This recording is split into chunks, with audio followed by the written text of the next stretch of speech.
Hi, first graders. Mrs. Page here.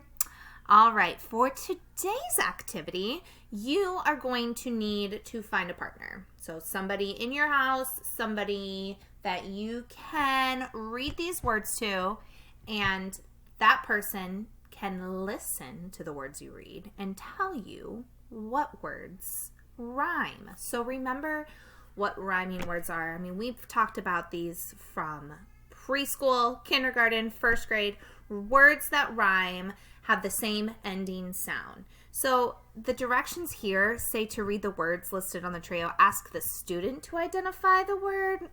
You're almost second graders now. So you are going to be the teacher. You are going to read the words, and then you're going to ask your student or partner what two words out of the three rhyme.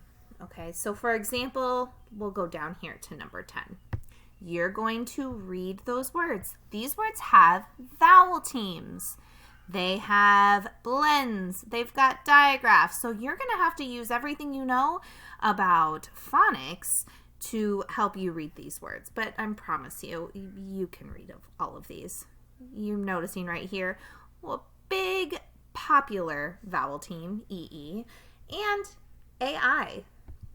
Ooh, even look, this tricky blend right here. So we've got sea, tree, and sail. You're going to read those three words to your partner.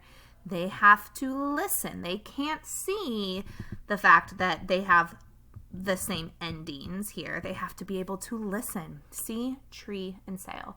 After you're done doing this activity and reading through all of these words, go around your house and see if you can find some other words that rhyme, and see if your partner can come up with some of their own words and see if they can trick you.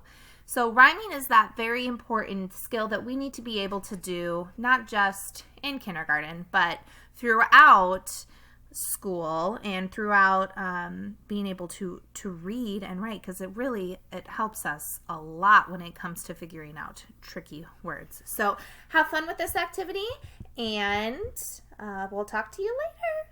Bye, guys.